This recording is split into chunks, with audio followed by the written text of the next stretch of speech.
தாவேகா மூத்த நிர்வாகிகளும், காங்கிரஸ் கட்சியினரும் கன்னியாகுமரியில மீட் பண்ணி பேசினது தான் இன்னைக்கு செய்தியா இருக்கு. என்ன சார் ம். நடந்தது? அதாவது கிறிஸ்துமஸ் விழா நடத்துனாங்க. அந்த அருமனை அப்படிங்கிற அந்த ஊர்ல வருஷா வருஷம் பெருசா நடத்துவாங்க. இந்த ஏற்கனவே நான் போயிருக்கேன் இங்க. இந்த முறை என்ன அழைச்சிருந்தாங்க. அவர்களையும் புதுசா அழைச்சிருந்தாங்க தாவேகா நிர்வாகிகள. அங்க பேசிக்கிட்டு இருந்தோம். இதுல உங்களுக்கு என்னன்னா, இந்த ஆதவ் அர்ஜுன் அவர் என்கிட்ட பேசியிருந்தாரு. உங்களுக்கு ஒரு மாதிரி வித்தியாசமா தோணியிருக்கலாம். அது வேற ஒன்றும் இல்ல. தமிழ்நாட்டில் முதலாக ஒரு பெண் ஐபிஎஸ் அதிகாரியாக இருந்தவர் திலகவதி. பழையவங்களுக்கெல்லாம் தெரியும். அவங்களாம் ரிட்டையர்ட் ஆயிட்டாங்க. இன்னும் இருக்கிறாங்க அவங்க. அவர்கள் 1990, 91 அந்த காலகட்டங்களில் திருச்சியில டிஎஸ்பி அவங்க இருந்தாங்க. அப்பவே எனக்கு அவர் நல்ல பழக்கம் உண்டு. அந்த திலகவதியினுடைய தங்கை மகன் தான் இந்த ஆதவ அர்ஜுன். அதனால ஆதவ அர்ஜுனை நான் பார்த்ததே இல்லை. நேற்று தான் முதன்முறையாக இங்க பாக்குறேன். ஆனால் அவங்க பெரியம்மா என்னை பத்தி எல்லாம் ஏற்கனவே சொல்லியிருக்காங்க. அந்த அரசியல் வரும்போதெல்லாம் அம்மாலாம் சொல்லியிருக்காங்க. எல்லாம் பேசுகிற போது எனக்கு நின்ற நெருக்கமான பழக்கம் உள்ள ஒரு நல்ல நேர்மையான அதிகாரியா இருந்த அவருடைய தங்கை மகன் என்பதால் இன்னும் கொஞ்சம் கூடுதலாக அன்பாக பேசியிருந்தோம். அதே போல அந்த அருண்ராஜ் அவர் நாமக்கல்காரரு. அவருடைய உறவினர்கள் பல பேர் எல்லாம் நமக்கு தெரிஞ்சவங்க. அந்த ஊர்ல இருக்க பெரியவங்க எல்லாம் சொல்றது அவருக்கு ஆச்சரியம். எங்க ஊருக்காரங்கெல்லாம் இவ்வளவு விவரமா சொல்லிக்கலன்னு சொன்னாரு. இதுதானே ஒழிய பொது இடத்தில் பார்க்கிற போது அந்த நாகரிகத்தை கொஞ்சமும் குறைவில்லாமல் நாம் கடைபிடிக்க வேண்டும் என்று நான் உறுதியா இருக்கிறேன். நம்ம ஒருத்தர் அவமானப்படுத்தினா அதுக்காக அவங்கள்ட்ட கையெட்டி நிற்கிறது இல்லை.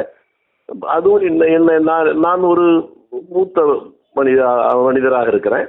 இளைஞர்கள் வரும்போது அவர்களை கொஞ்சம் உற்சாகப்படுத்துவது, ஆதரிப்பது என்பது அது இயல்பான ஒன்றுதான். அதைத்தான் நான் செஞ்சேன். அதை தவிர வேற ஒன்று. சார், இப்ப இது எல்லாம் ஒரு புறம் இருந்தாலும், தாவேகாவும் காங்கிரஸும் பத்தி தான் கடந்த சில ஒரு 1 1/2 வருஷமாவே பேசும் பொருளா மாறிட்டு இருக்கு. காரணம் ராகுல் காந்திக்கு விஜய பிடிக்கும். அவரு ஒரு யங்ஸ்டரு. இவர் எப்படியாவது பேசணும், கூட்டணிக்கு அழைத்து வரணுங்கிறதெல்லாம் சொல்லப்பட்டு வந்தாங்க. கடந்த சில நாட்களுக்கு முன்பு கூட அவரு பிரவீன் சக்கரவர்த்தி போய் மீட் பண்ணிட்டு வந்ததும், இந்த புறம் ஐவர் குழு மு.க. ஸ்டாலினிடம் தொகுதி பங்கீடு தொடர்பா பேசினதும் பேசப்பட்டு வந்துச்சு. காங்கிரஸுக்கும் தாவேகாக்கும் எந்த தொடர்புமே இல்ல. நாங்க எப்படி அந்த பக்கம்லாம் போவோங்கிற ஒரு டாக்லாம் வரும்போது, இந்த சந்திப்பு நடந்தது. பெரும் பேசு பொருளா மாறிடுச்சு. இது கிறிஸ்துமஸ் விழாங்க. கிறிஸ்துமஸ் விழாவில் நீங்க இதை மட்டும் பார்த்தது இல்லை. விசிக்கு அவருடைய மாநில பொறுப்பாளர் ஒருவரும் அவர் கலந்துக்கிட்டாரு. அதனால அவரையும் சேர்த்து நீங்க சொல்ல வேண்டியதுதான். அதாவது நீங்க அரசியலில், தமிழக அரசியலில் எதுவும் எப்பவும் நடக்கும் உண்மை. ஆனா ஒன்னா நான் சொல்லிக்கிறதுக்கு ஒன்றும் தயங்கலை. ஒரு பெரிய மாற்றம் ஒன்றை நான் பார்க்கிறேன். என்னன்னு கேட்டா, நீண்ட காலங்கள் தமிழகத்தில் திமுக அதிமுக ஆட்சி மாறி மாறி நடந்திருக்கிறது. இந்த ரெண்டு மீதும் அதிருப்தியில் இருக்கக்கூடிய ஒரு பொதுமக்களில் ஒரு குறிப்பிட்ட சக்தி இருக்கிறவர்கள் இந்த ரெண்டும் இல்லாத ஒரு புதிய மாற்றம் வராதா என்று அவர்களுக்குள்ளே பார்த்து கொண்டிருந்தார்கள். நீண்ட காலமாக அதுக்கு அதிக அறிகுறி இல்லை.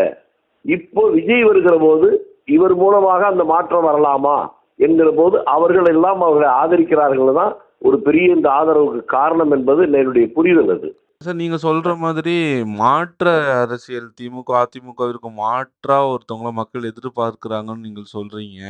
இப்போ மக்கள், நான் வார்த்தையை சரியா சொல்றேன். மக்கள்னு சொல்றேன். பெருவாரியானவர்களுக்கு அப்படிப்பட்ட ஒரு எண்ணம் இருந்திருக்கிறது என்பதை நான் உணர்கிறேன். பார்க்கிற இடத்துல அவர்கள் எல்லாம் விஜயை பார்த்தல்ல, இந்த உணர்வு இருக்கிறவர்கள்லாம் விஜயை ஆதரிக்கிறார்கள் என்பதுதான் சாதாரணமா மேலோட்டமா பார்க்கிறவர்களுக்கு புரியாத ஒரு உண்மை. சார், இப்ப இந்த ஆதரவு இருக்கு. இந்த அவங்க எதிர்பார்க்கக்கூடிய விஷயங்கள்லாம் இந்த மாதிரி பண்றாங்கன்னு சொல்றீங்க. காங்கிரஸ் கட்சி தாவேகாவிற்கு செல்லக்கூடிய வாய்ப்பு இருக்கா? அப்படி இருந்தால் இவங்க எதிர்பார்ப்பதெல்லாம் அங்க போய் பூர்த்தி செய்யக்கூடிய ஒரு வாய்ப்பு சூழல் அமையுமா? அதாவதுங்க, இது ஒன்றும் ரகசியம் கிடையாதுங்க. தமிழ்நாட்டில் நாமினேஷன் ஃபைல் பண்ணி வித்ட்ரா பண்ற அந்த 2 நாள்லயே புதிய கூட்டணி அமைஞ்சு அது ஆட்சியை பிடிச்செல்லாம் பார்த்துருக்கோம். அதனால அரசியலில் யாரும் யாரோடும் சேருவார்கள். ஒன்றே காங்கிரசும் பிஜேபி மட்டும்தான் கூட்டு சேராது. மற்ற கட்சிகள்லாம் சேராமல் இருப்பதும் அந்த சந்தர்ப்ப சூழ்நிலை பொறுத்தே ஒழிய இதுதான் நடக்கும், இது நடக்கவே நடக்காது என்பதெல்லாம் இல்லை. எதுவும் நடக்கும்.